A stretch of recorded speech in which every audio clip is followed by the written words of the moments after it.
Good evening, everyone, and welcome to the TNT pre-show for Season 2, Episode 8, sponsored by HSBC Bank Canada. This is your opportunity to check your audio, check your video, pour yourself a glass of milk, tea, scotch, or wine, have some cookies, maybe even a bowl of Jell-O. COVID-19 is still upon us here in British Columbia, Canada, and the world. And I would ask everyone to stay safe and stay in your bubble. So we're going to go to full screen and commercial number 3. This month is our membership drive. So up to March 15th, if you take out an individual or a group membership, you're eligible for one of many beautiful prizes, a full retinue of Emily Carr products off against art making kits. In addition, soon we'll be advertising our upcoming virtual gala and auction, which this year is on April 24th. So stay tuned for that in terms of buying your tickets and participating in supporting this wonderful museum. So this week's product from our shop is courtesy of Warren Stephen Scott, who is a First Nations artist from White Rock. Here's my wonderful assistant. Ooh, look at these beautiful acrylic and sterling silver earrings, which, oh yeah, maybe they could be a good look for me. Okay, we'll try those. And they are really beautiful. They take advantage of form line design, ovids, etc. Oh, so they have matching ones and odd paired ones. Oh, these aren't the odd pairs. But again, could be a good look for me and thank you, Nadine. Okay, we're going to go to me on a small screen. That's enough full screen. So the museum remains open from Thursday to Sunday, 11 a.m. to 6 p.m. And we're taking every precaution to keep our staff and visitors safe. And if you're from the Whistler area, you can enjoy the Reservoir exhibition by Rebecca Belmore, as well as our wonderful permanent collection. So we're going to go right into the broadcast now. And there we go. Thank you, Justine. So welcome to Tuesday Night Talk, sponsored by HSBC Bank Canada. Non-essential travel is still banned in BC, as are social gatherings. So I would ask everyone out there to please respect your provincial and or national health orders. Tonight, we're hitting our usual standard of 400 viewers. So again, thank you to everyone that tunes in.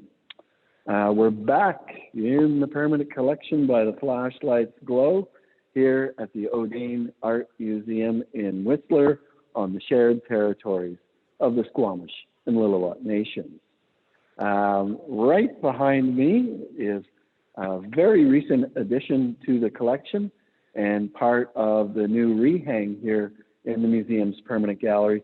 It's called Decameron Retold of 2019, after Isabella and the Pot of Basil by William Holman Hunt. And it's an archival pigment print, and it comes courtesy of the Audain Foundation. And now we're going to go live to the maker of this wonderful work of art, who's in Metro Town, Burnaby, sequestered in his bunker. Welcome, Adad Hanna. Hi, thanks for having me. It's great that you're doing this series. It's a nice escape. Well, glad to hear that we're giving everyone an escape. So, Adad, perhaps we can jump right into the making of this piece, because I know that it's a very long and interesting process for you. Sure. So I've been doing these kind of community-based projects around the world, really. And Nan Caponia at the Richmond Art Gallery commissioned me to do a project there for in the Richmond Art Gallery. And so this is kind of I'll walk you through the process a bit, but this is kind of a common process for a lot of my community-based projects, which is basically do a whole project from beginning to end in about 2 weeks, a month, something like that, working with all kinds of volunteers and local people in the community. And then at the end of that, having an exhibition and having some work come out of it that then travels, and then kind of takes that story of the making of this work and disseminates that. So here we moved into the Richmond Art Gallery in, this project was completed over 34 days in January and February 2019. And you can go to the next slide. This is like on day 2. So very quickly we get set up. You can see me there at the sewing machine on the right. Nan Caponia, the curator, there at the table, a lot of volunteers, people painting. And on the right, people can kind of come in and just check out what we're doing. And the thing kind of grows and builds quite quickly because a lot of people are signed up to help, but then you also have new people coming in. And so this project, we decided to base it on Boccaccio's 14th century novel, The Decameron. And The Decameron is about a group of young people escaping from the plague and sequestering themselves in the countryside. And they each tell 10 stories over 10 days. And that's how you have this Decameron. The stories are kind of like, I don't know, some are kind of ribald or funny or kind of have sort of poking fun at things. This book was popular among artists and has influenced a lot of artwork. And so I picked 5 works of art, historical works, that were based on Boccaccio's novel to remake in Richmond. We decided that with the people that were there, and kind of settled on it as a way for, often the works are site specific, but in Richmond, I thought like there's so many different competing histories there. So I thought to take a history from something completely unrelated, like classical European painting, and then populate it with people from Richmond. So have the volunteers inhabit the work by building it and then modeling in it. Next slide. And so it's kind of, obviously it makes me a little verklempt to see everybody together and eating, because I'm sure we all miss those days. But when we're working on these projects, they're 12-hour, 14-hour days, and volunteers are coming for a couple hours here, a couple hours there, full day if they want to. It's kind of free and easy, and behind there you can see the food table. So it's a kind of convivial atmosphere, but also very hardworking as we're kind of building the project from scratch. Next slide. So this is the William Holman Hunt painting that we were rebuilding. It's Isabella and the Pot of Basil, and she's her lover is decomposing in this pot of basil and growing out of it, and so she's kind of hugging it. So we pick these pictures, and then if you go to the next slide, figure out how to take them apart and then put them back together. So it's a process of like pulling an image apart and then reconstructing it. This is Russ, who lives in Augusta, Georgia, and I'm sure some of the people watching this have met him. He's a great guy, and he comes with me whenever I can and kind of runs the painting crew. And he's kind of a painting teacher, mentor, and make sure the painting gets done and make sure it's fun and make sure that people that are taking part in the project can really help with the painting. Next slide. So the models for these projects are always just people from the community, people that came and volunteered. Angel here was part of she just graduated and actually is going to art school now, but at the time she was in grade 12 and part of like a youth art group that met at the Richmond Art Gallery. And so she helped build the project, and then she ended up modeling for this work. And the models are just, anybody can model, be a part of it. I'm not very selective. I don't tell anybody they can't pose. Next. So here, a volunteer is copying, like building part of this image, and we did this over maybe two or 3 weeks. So next slide, please. And so people are using skills they have. They're learning new skills. There's a very social aspect to the production of this work. Next slide. And I mean, the aesthetic I like to go for is, people often ask like what I'm going for, but I like the idea of like a high school play where it's like you look at it and you're like, wow, this gels, the image gels, but then the image falls apart and the kind of layers, you can see it kind of delaminating. Here we are shooting. So when we're shooting, I try and bring in a professional photographer if I can, and someone to do the lighting. For this project, actually, the person that did the lighting had worked on some Peter Greenaway films, so I was quite excited to have good lighting. Next picture. And so here is just a detail of the set, so you can see that you can see some of the pieces like this pot on the ground. The watering can is just completely flat. Other pieces are like the dress is obviously sewn up. The plant's fake. So a bunch of like real world and painted and flats and props, and then it all comes together. And this is the final work. And the works are in photo and video. So in the video works, they're tableaux vivants. So I asked the models to stand still and to stay as still as they can for about 5 to 7 minutes, and then take away the sound and the beginning and the end. And so you're just watching a period of time. So you're in front of the screen, live watching somebody else. I mean, it's not live because it's recorded, but you have that kind of feeling of standing across from somebody who's also breathing and blinking. Next slide.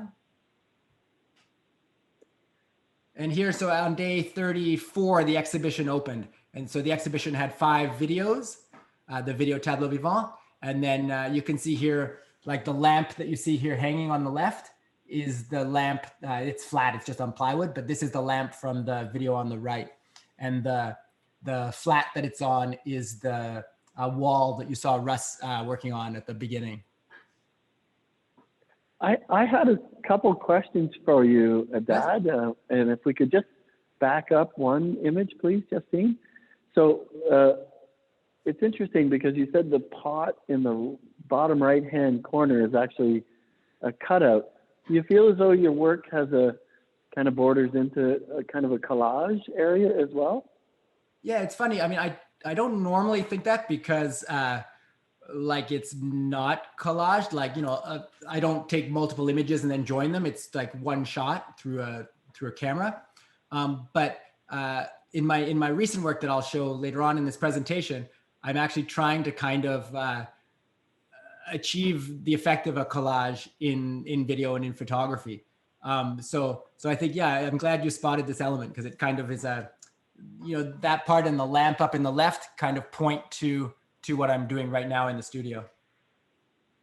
And the other thing I was curious about was the scale in which you produced the final work at. It seems it's probably half scale or 2/3 scale. Is that a determining factor from the painting, or is that a decision you make yourself? Yeah, no, it's a decision I make myself, but I like the photos to be big enough that you can kind of feel like you're that you get the sense of the person, of somebody's presence there. And I think that I mean, in video, that sense of presence is different, of course, than in the photographs. But I think when, you know, when the image, like I say, delaminates, or when you see that pot is a painted flat, the thing that's kind of solid and actually there is the human body in the work, if that makes sense. And the other thing that's fascinating about this series is the fact that you started this, let's call it pre-COVID, and the fact that you're referencing the Decameron, and which is based on the plague, makes this work somewhat forward-looking in terms of its presence now. How do you feel about that? Yeah, I mean, it's obviously it's you know, last March, and we had a catalog came out from this show, and so I think it wasn't even so long ago to us because we were working on the catalog, but it was a strange feeling. You know, I've since like done a project now during COVID, and then also discovered a project I shot in 2009 and just released of the raft of the Medusa in PPE. So I guess either I'm obsessed with disasters or just a funny coincidence. Let's go with the obsession. And the other thing I wanted to know before we get to the Q&A part, does it take you a while before you get the exact angle of the photograph? And I mean, is there a long editorial process before you decide which image to pick? Oh, which image to pick for sure is always hard. Do you mean in like editing through my photos, or which work to base it on? Editing through your photos. Oh yeah, it's funny. I don't like, obviously I'm a professional artist, but I don't really think of myself as if somebody comes to take your picture for the newspaper or a wedding photographer or something, they actually take very few photos. You'll notice they come take 4 or 5 pictures and they have what they need.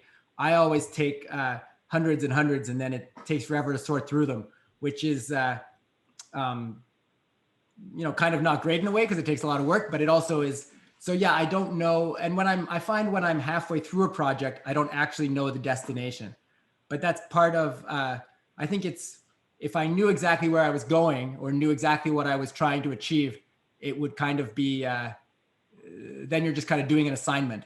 Whereas when you're not sure where you're going and you're kind of fumbling towards something, especially when we're doing it with a whole group of people, that's kind of, for me, that I guess it makes it more exciting and interesting and more rewarding in a way at the end when you finally have created something.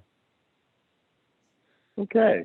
Well, thank you for kind of fleshing out this piece in the museum's collection, which I said is actually a very recent edition that came courtesy of the Audain Foundation and a welcome edition, I must say. So now we'll go to the Q&A portion of TNT. And the first question comes from Amy in Salmon Arm. Why is historical painting still relevant, or is it? Oh, why is it?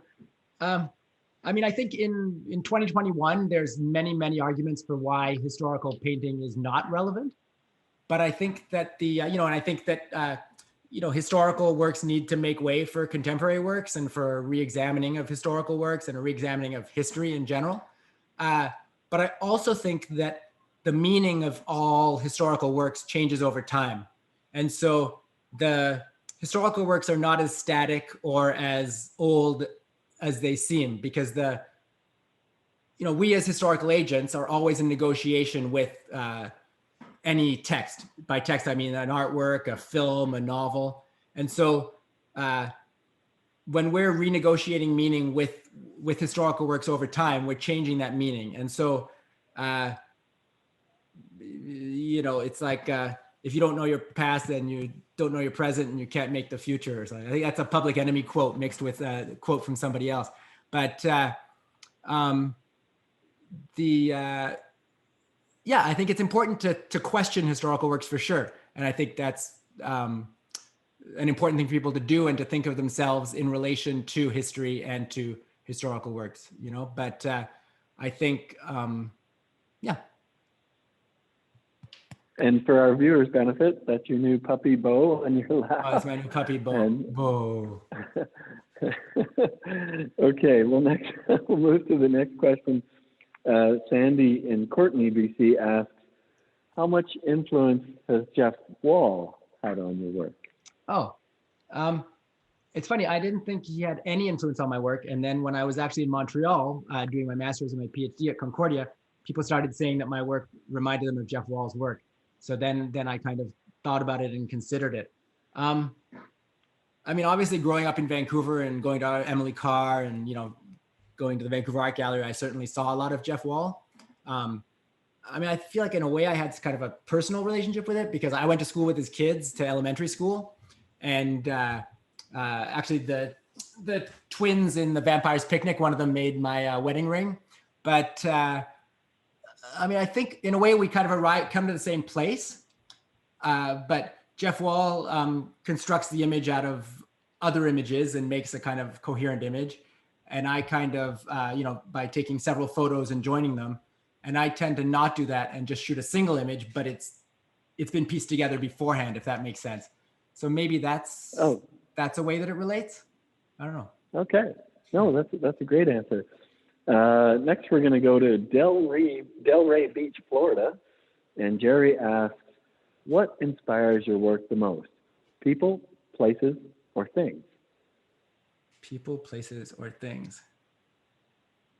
I guess things, if you would consider also like artworks and paintings. And I mean, I think that, sometimes you'll see something, you'll see a little, my kids always go crazy because I'm stopping on the street pointing at things, but sometimes you'll see a pile of garbage on the street and it hits you in a certain way, the way the bottle's leaning against the curb, the way the old dirty napkin is curled up. So I guess, just so sometimes you'll see something in a painting and sometimes you see something in real life, but I guess more so than people, I suppose, maybe in people's, sometimes I'll see somebody's body language or the way they're moving or the way they're holding an arm or a leg or twisting their neck. And then I'll pull that into a work, but I guess not a specific person, more like a physicality. Okay, great. The next question comes from Cheryl in Vancouver, and she asked, will you be using any contemporary literature references in your upcoming shows?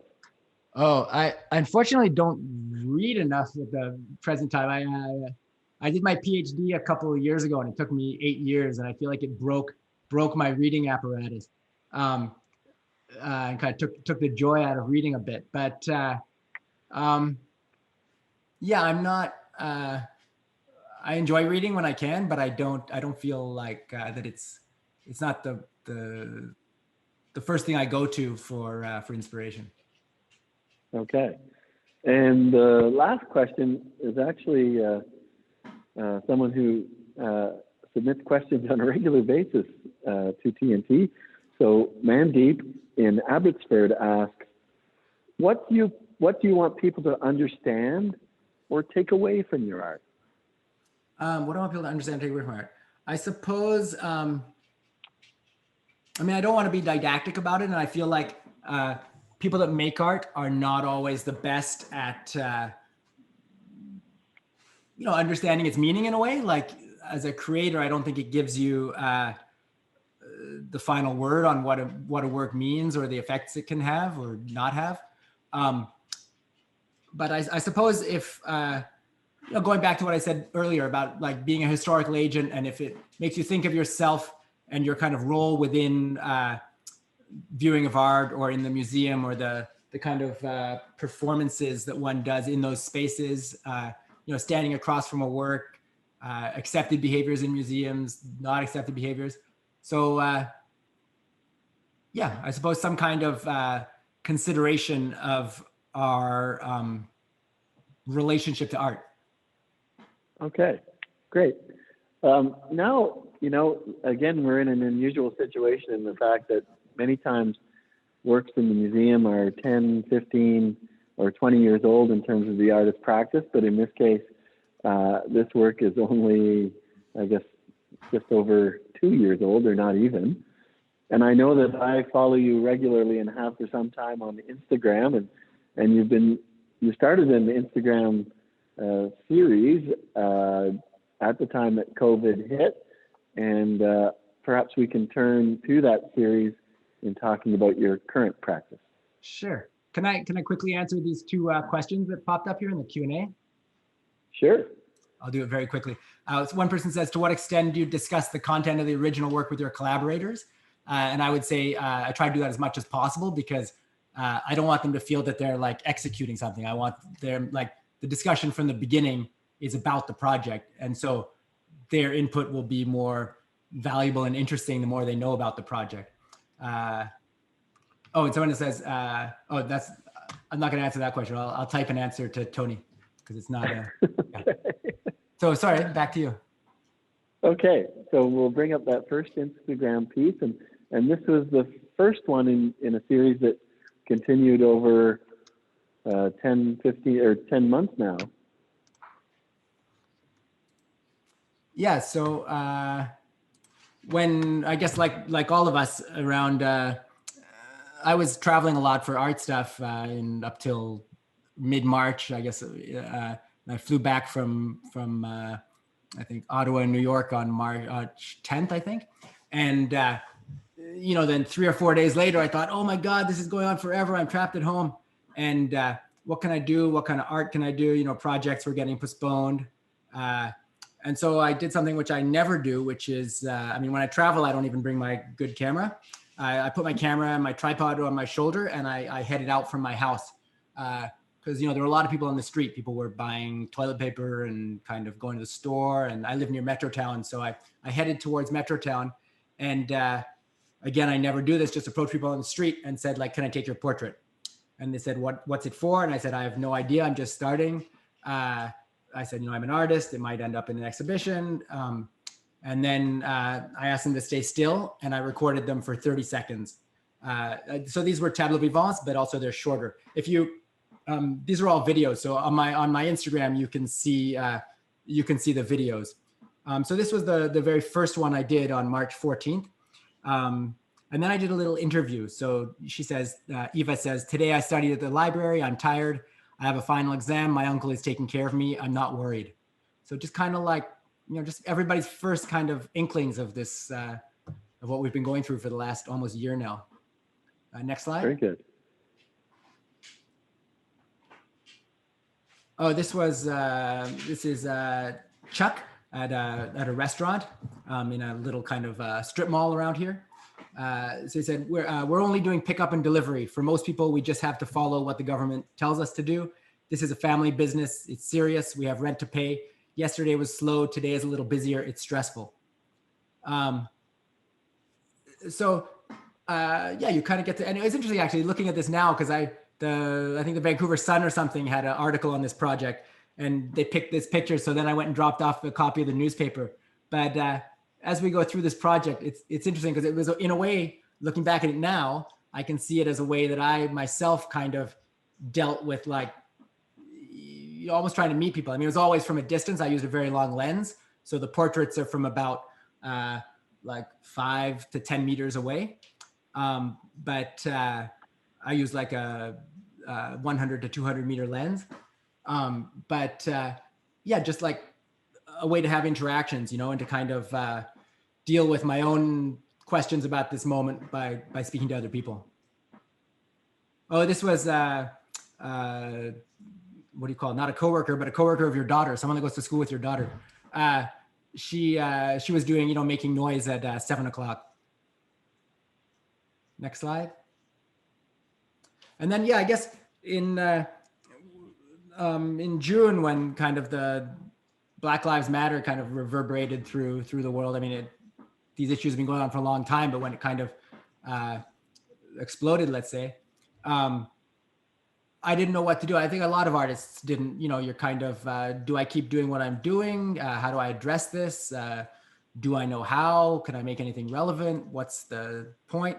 So, you know, just similar, yeah, I'm sure I'm not the only one that had these kinds of thoughts in that moment.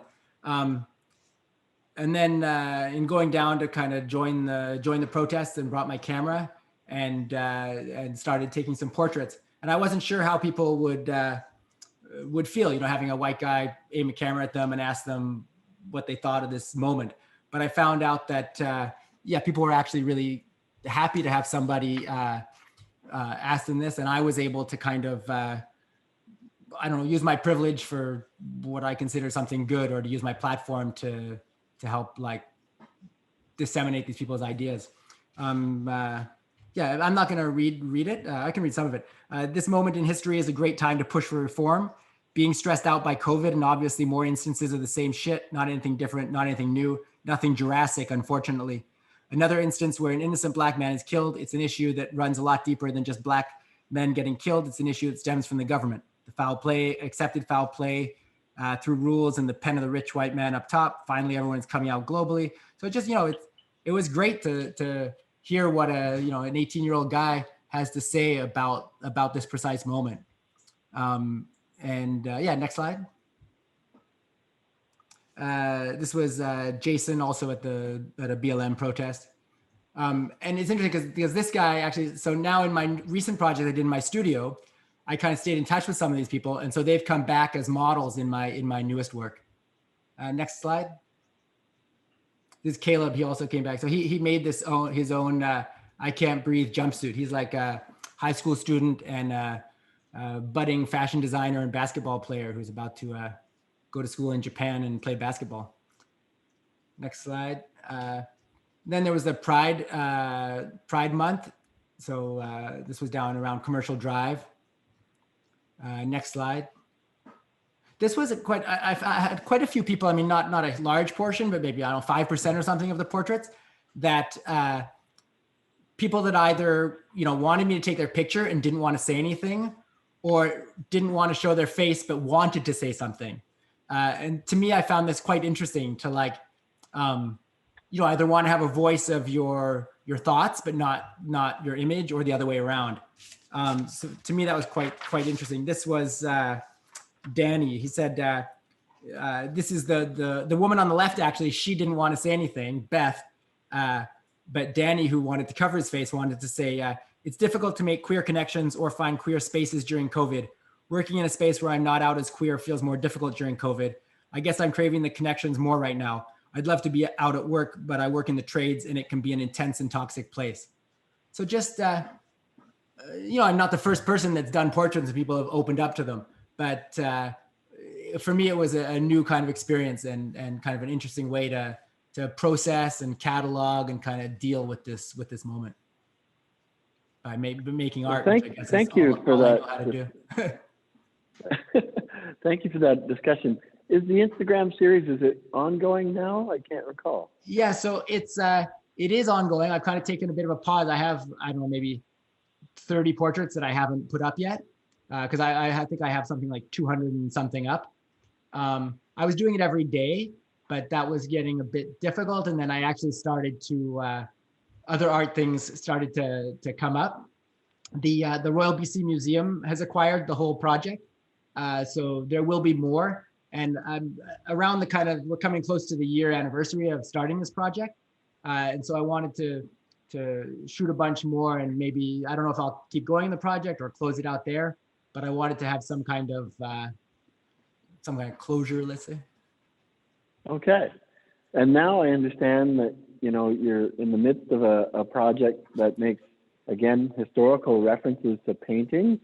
And the first painting by Velázquez, Venus at her Mirror, or the Rokeby Venus, as it's known colloquially, from 1647 in the National Gallery in London. So this mirror theme you pick up on in a number of paintings. If we can go to the next one.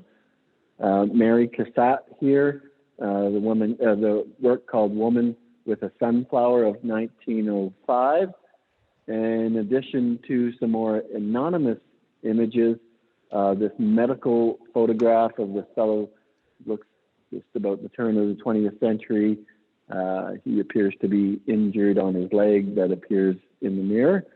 The next one is my favorite. It's a mugshot. And this mugshot is interesting in the fact that you get both the frontal and the profile of, I suppose, a criminal. And then the last two are by the photographer August Sander. We have a pastry cook, 1928. It's a gelatin silver print. And then this one I know that you really enjoy, Adad, is Secretary at West German Radio in Cologne of 1931. Can you tell us, all these both Sure. photographs and paintings combined, why is the mirror fascinating for you? Yeah, these are kind of like little points of inspiration rather than remaking any of these. But the mirror is such a, it's in cameras. Now you're starting to have mirrorless cameras, but for so many years, the mirror was an integral part of the camera. And like the moment when you're actually taking the picture is that one with, hang on, my dog is making crazy sounds here. Never a dull moment on TNT. The mirror was, when the mirror flips up, when you can't see through the camera is the moment when it's exposing the film. Obviously, that's not the case anymore with digital. But the ability of a mirror to kind of divert one's gaze, to give you, also, when you observe yourself in the mirror and you're looking at yourself, when you catch yourself brushing your teeth or something, you look at yourself in the mirror and you get kind of caught, right? And you want to see yourself move, but you can't. It's right. You just see yourself, you get stuck in that moment. And then in this work, the idea of a kind of portraiture, but also a way of seeing what's outside the frame. seeing other parts of what's in the frame, other angles of what's in the frame, like in the mugshot. Seeing a face through a frame, through a mirror. And so I actually did a kind of test for that for a public art project in Richmond a couple of years ago. And then now I finally had the time to get to it for this upcoming show at Equinox Gallery. And so I've been working in the studio on that. And that's, I can show you if you go to the next slide.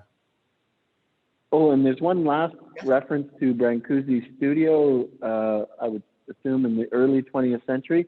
Why is this image important to you? I just like so much of my work is not done in the studio, and I kind of feel awkward in the studio because most of my work is kind of done on location, on site, or in a temporary space. So I guess, obviously Brancusi's studio shots, the photos in them are beautiful, but also this kind of, in my shots that I'm going to show you, things are kind of placed in there. And so it's it's like a self-conscious studio or something, if that makes sense. Okay, let's move to that piece that you're working on now, and you can let our viewers in on this very contemporary work. Yeah, so you can see these armatures that I had fabricated, and the kind of little attachments to move these mirrors. So I'm able to kind of angle the mirror freely on I want to say it's not a gimbal, or whatever you call like a ball socket joint. And so this is a shot of in the studio while kind of setting up the shot. And this is actually Eva, who was the first model in my social distancing portraits. So it was great to kind of reach out to those people and say hi to them after a year and ask them if they wanted to come and model again in a different circumstance. This is a shot of, so in the studio I have the video screen that the work will then be shown on, so I can see it in real time and real scale. And for these, I actually measured the distance of the camera and the screen. So I wanted the people to be life size in the videos. So when you're seeing these videos, you really have that, it kind of accentuates the sense of standing like across from the person, being in the same space as the person. And when you produce these as a photograph versus a video, which is of course backlit, yeah, how do you anticipate that shift in lighting and how people perceive the image? Yeah, it's tricky. I guess I go back to what I said earlier about shooting way too many photos. So that's one way, but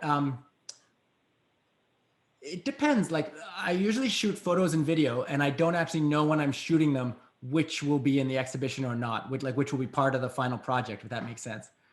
So I shoot videos and I shoot photos, and then afterwards I sort through them and figure out what makes sense, what should go in the garbage, and what should be kept.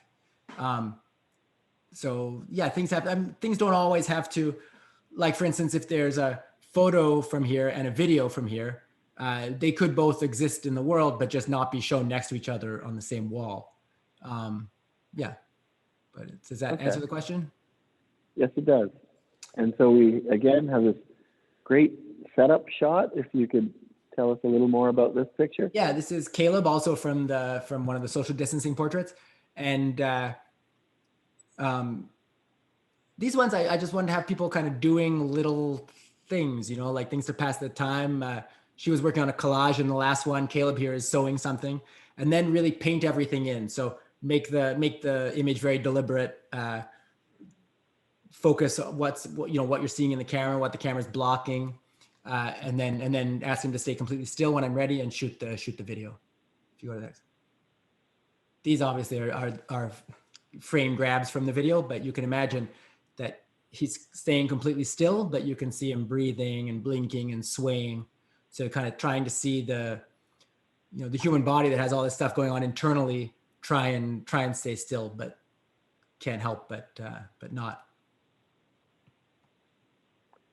This I just included so you can see, this is kind of the distance that I did the social distancing portraits from, and also this latest series.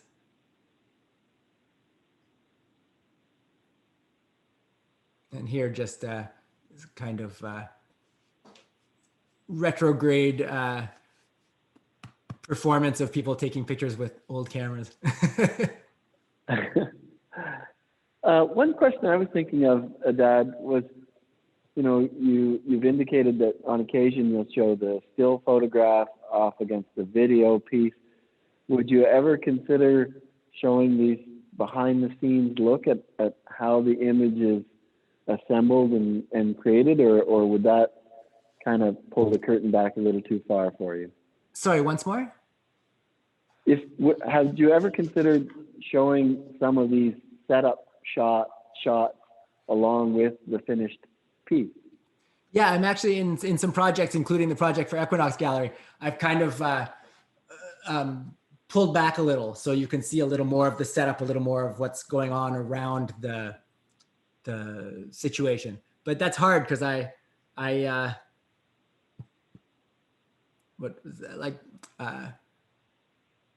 want to be too self-conscious about it, you know? So I realize now that I want to pull back a bit and show a bit of what's going on and how it's made, or not how it's made, but like the construction of the image. Yeah, I also feel a little iffy about it. But at the show at the Equinox, I'm doing that a little bit, as much as I'm comfortable with at the moment, I guess.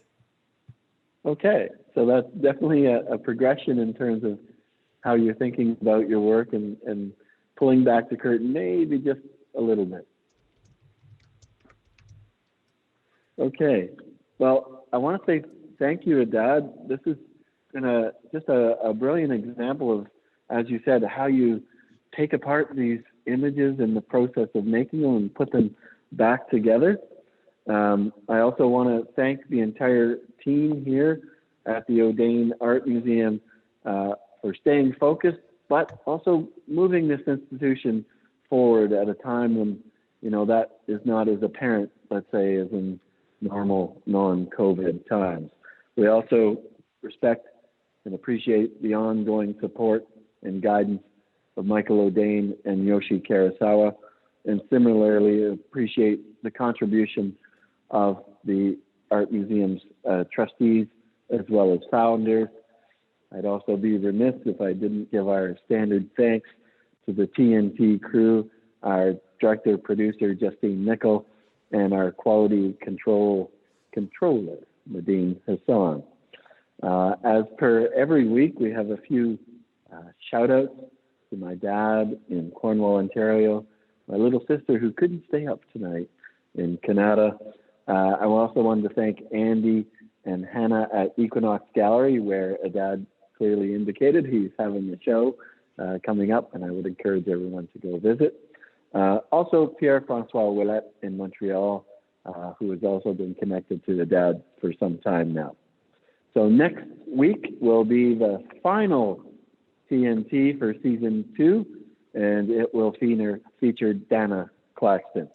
So I want to say good night to both Adad and your puppy Bo. Thank you so much, and good night, Adad. Thank you very much, and it's great it's fun to be able to talk about the work, and I know a lot of the people out there, so hi to you all. Take care and have a good night. Thank you. Okay, great. Good night, Adad. See you.